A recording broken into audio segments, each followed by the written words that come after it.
Any S-rank mission that a ninja undertakes comes with the guarantee of the mission having the parameters changed, but it can also come with the high possibility that the ninja will encounter something that pushes their moral compass, for better or for worse. Kakashi Hatake, though retired as both a ninja and as Hokage, now finds himself on an S-rank mission that does just that. Kakashi finds himself on a mission to find a cure for Naruto's deadly chakra illness, and it has Kakashi facing a reality that he never expected to see on this mission. In today's video, we're gonna go over just what Kakashi found on this mission and how it pushed Kakashi emotionally. This information is given to us in the Kakashi Resident novel, which is the first in a trilogy of new Naruto novels that are set during the era of Boruto Naruto Next Generations. Hokage Naruto's health is rapidly declining, and it's caused all hands to be on deck that are available. Research teams are scrambling to find answers. Kakashi leaves for the capital of Ridaku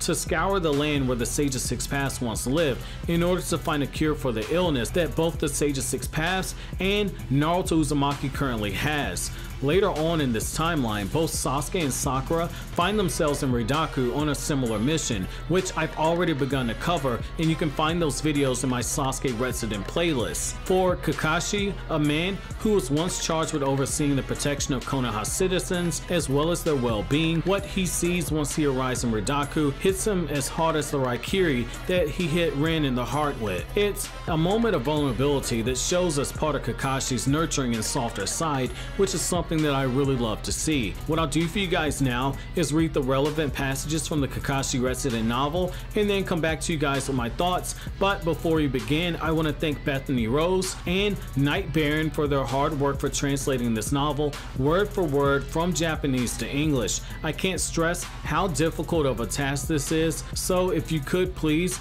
thank Bethany Rose over on Twitter and Night Baron over on Tumblr, and it's here I'm gonna begin quoting. Kakashi suddenly stopped when he heard the sounds of garments being carried by the wind. A little child fell down from a tree, and when Kakashi caught him, he was surprised with how little the child weighed. Moreover, it felt like he was holding a bone due to the thin shoulders that the child had. Malnutrition and dehydration. Are you able to drink water? As Kakashi was speaking quietly, the child lifted his sunken eyelids. His black eyes slowly turned to Kakashi's face, but even that was painful for him, and he soon closed his eyes again. Kakashi quickly took his cloak off, put it on a branch, and molded the chakra in his palm. He slowly spilled water towards the edges of the child's mouth. The child's lips were dry and peeling off. His tongue had also become whitish due to the lack of nutrition. He took a long time to drink enough water to gain back some of his strength. Kakashi lifted his small, frail body up and made him sit down with his back leaning towards the back of the house. The child thanked him with his frail voice and lifted up a lump of clothes from his chest towards Kakashi. This child also needs water.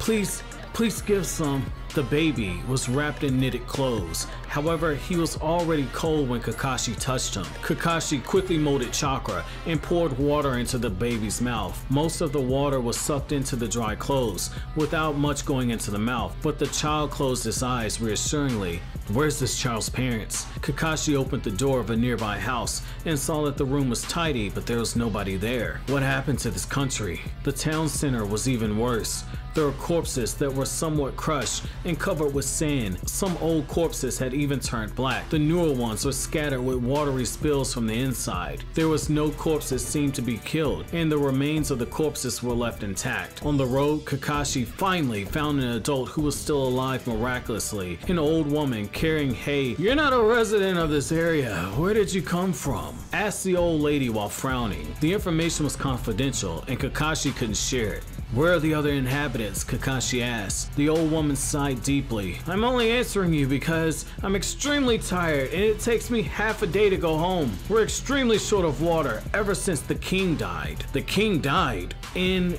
quote. So at the very end there, we catch the very first glimpse that there was something major happening behind the scenes that could affect Kakashi's mission to gather intel, which is that the king of the land had died, and that the shortage of water and that the state of the citizens were linked to the death of the king. However, what really hit me the hardest is the fact that Kakashi was holding a small, malnourished child and was so concerned for his well-being that Kakashi didn't hesitate to mold chakra right on the spot in order to produce produce water so the young boy could drink his first drops of water in a very long time. That line about the lips peeling was something that really hit me at this point. The reason why this hits me so hard is actually several fold. Number one, Kakashi is using chakra for the very same purpose that the Sage of Six Paths once intended for chakra to be used, as a way to connect people and for people to help one another. Kakashi, the very same guy who busted out a water dragon jutsu in order to embarrass Zabuza in the Land of Waves,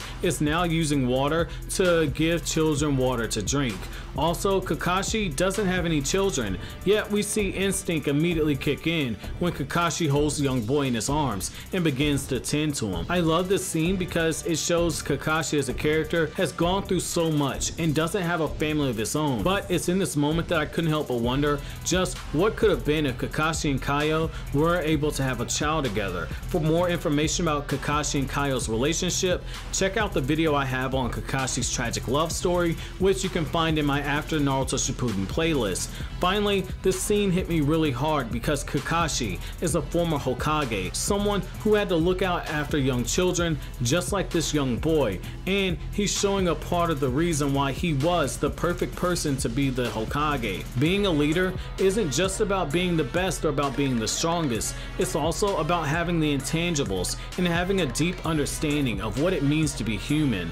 For Kakashi, in this moment, he basically throws aside the idea of not publicly using chakra, at least not this early on his mission, and he does what he can in this moment for the young boy who's dying of thirst because it's the right thing to do, mission or no mission. This is a very stark contrast to how Kakashi was as a freshly made Jonin during the events of Kakashi Gaiden, where he was so caught up in rules and focusing on the mission that he blackened his heart to carry out that mission. I love this moment because it shows you just how much growth in the character that we've been able to witness. But I want to know from you guys, what are your thoughts about Kakashi using chakra in this moment, and what do you think about the state of Rodaku so far? But as always guys, if you like anything I had to say, don't forget to comment, rate, subscribe, and share. Thank you so much for watching all the way to the end. Have an awesome day guys.